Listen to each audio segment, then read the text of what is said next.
Yes, my name is Shadia Massey, Shadiamassey, and she is my first cousin. She's your cousin. I'm so sorry for your loss. Thank you. My name is Raymond Dwayne Massey. It's Raymond, and it's Duane, and it's Massey. And I'm Sonya's uncle. Your son is uncle. I appreciate it. Do we need everybody closer together at all if we get a screenshot? I If you think could so. scooch just a hair, that would be great. Yeah, so he put the Definitely camera, or the more mic closer kind of this right way. between them. Yeah, closer. You're comfortable. I know that.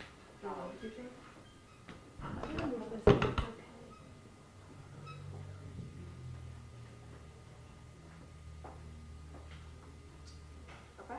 All right. I think we're well. Thank you for the multiple press conferences. We've been following them in detail, and the interest in Ms. Massey's case is, as we know, massive. And so we really appreciate the insight. And we know it's not easy to talk about this, so we don't take it lightly.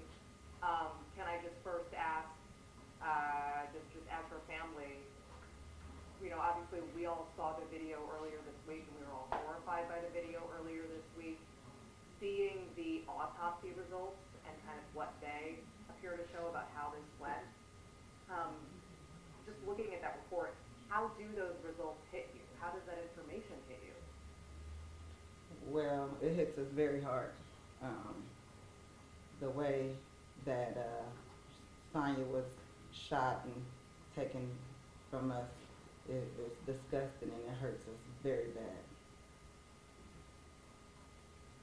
And Maggie, Shadia was the first family member at the house, and she can tell in her own words, she been a good aunt because they were like sisters, grew up together in the same household.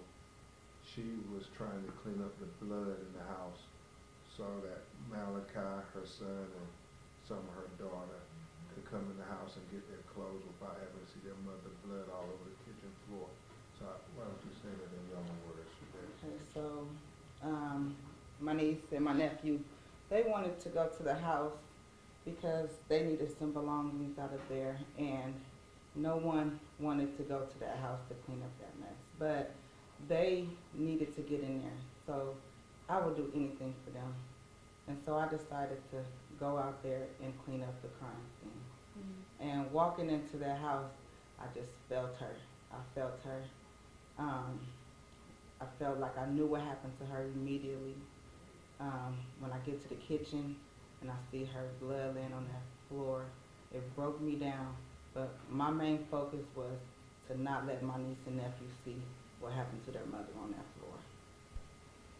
I just wanted to say that the video was horrible enough, but to be misled on how things transpired is even more hurtful, and it just makes that pain a lot deeper for our family.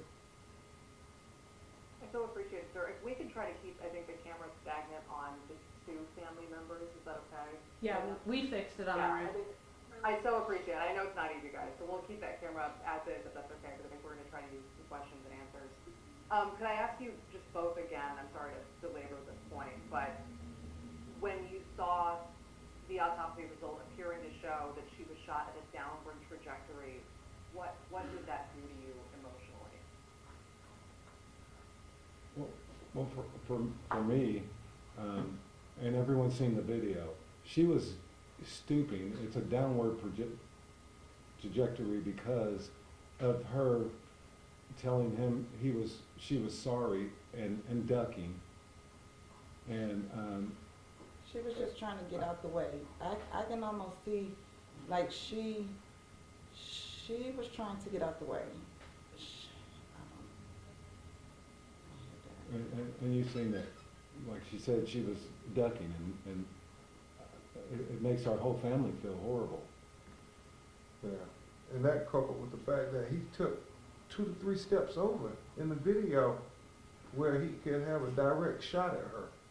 And another thing is that I heard the first 2 shots in the video, that those shots didn't hit her.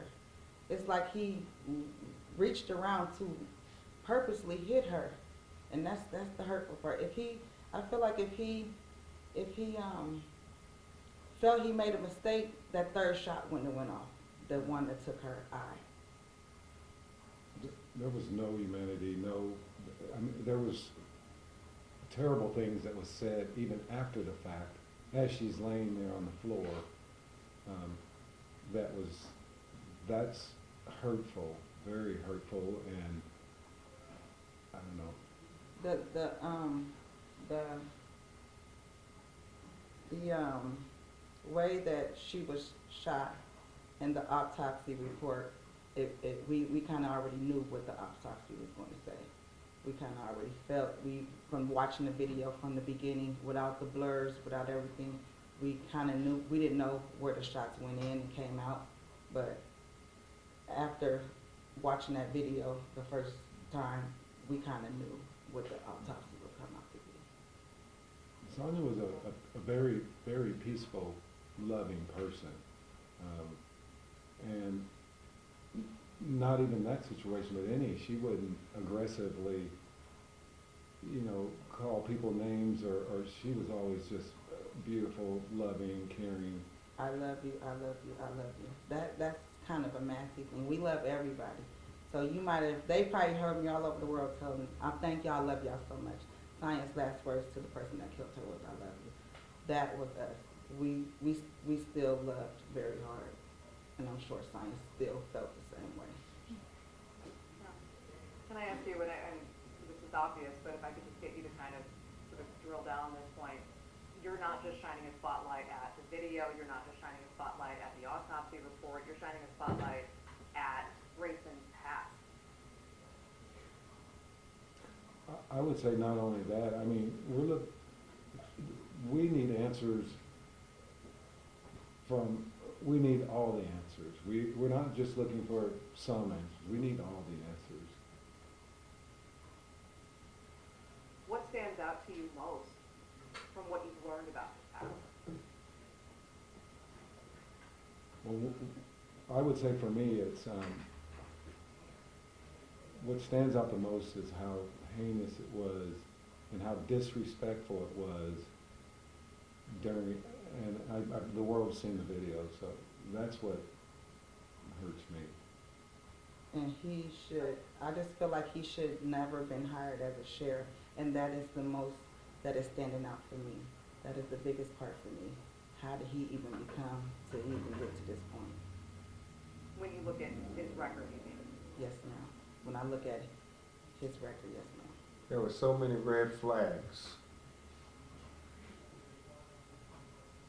Yeah, which of those, and I guess I'm asking about the employment record and also his criminal conviction. What, based on everything that you've uncovered, which seems to be quite a bit, what stuck out to you as far as like his time even before joining this sheriff's department? Like when you're looking at all these things that you say red flags, which red flag stood out to you the most? The fact that he had 2 DUI convictions, the fact that he had been not discharged in the normal course with the Army, that they found he had serious misconduct, the fact on his questions for his employment, he admitted that he drinks a lot of alcohol. He also, before he got hired by Sangamon County at Logan County, they had 2 unfounded allegations of him engaging in misconduct. The question that the family has is, did he have any alcohol or drugs in his system on that night that he shot Sonya Massey in her face?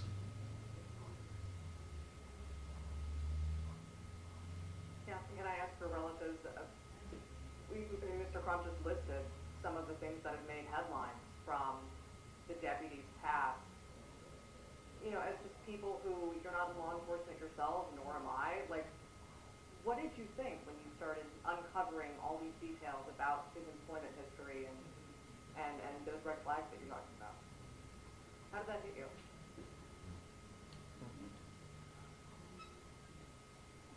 Well, it speaks some about the department as well.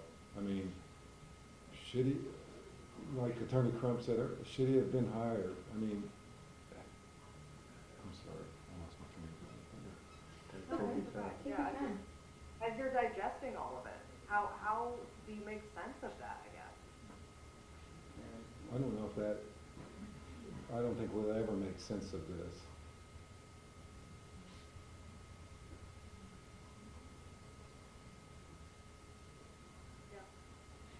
Have you had any communications with the sheriff of Sangamon County or with the department since this happened? Have they shed any light to your family on how he was able to get his job and essentially get hired again? Like, I know to my knowledge that our family has not been contacted by that department as of today.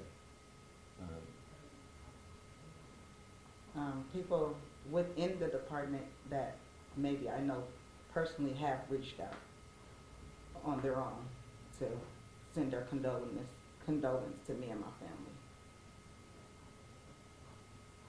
for those who, you know, whether they're in law enforcement in the Springfield area or elsewhere, and they make decisions about who to hire and who to give a gun to and who to give that power to on a daily basis, what would you tell them?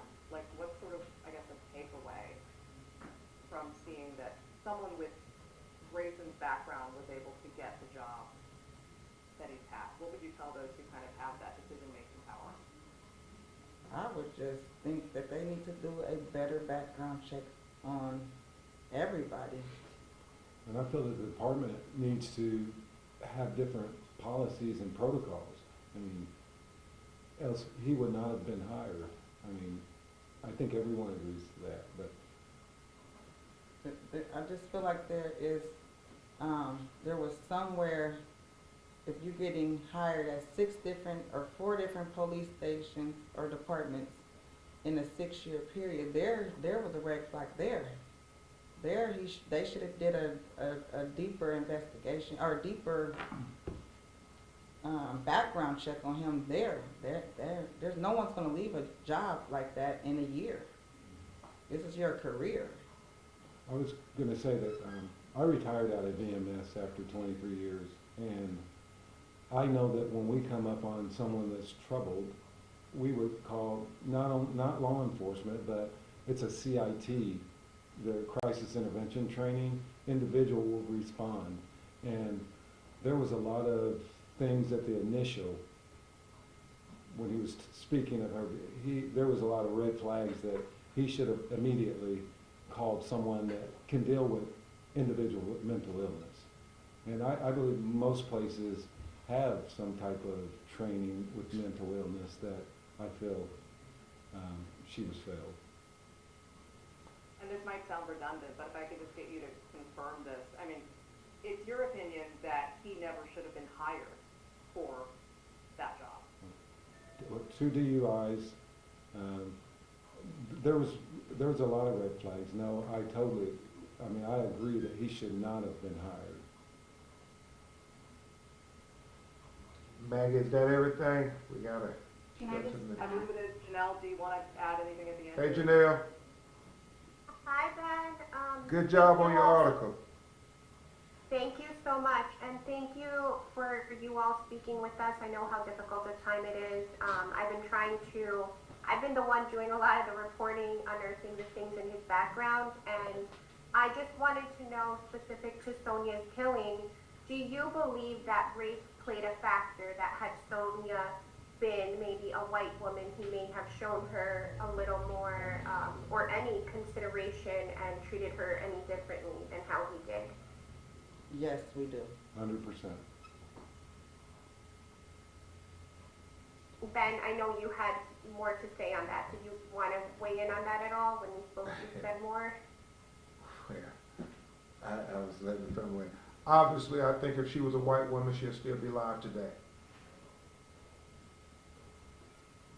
Thank you. And I think your colleague here has a couple of questions before we get Yeah. with some of your other industry colleagues.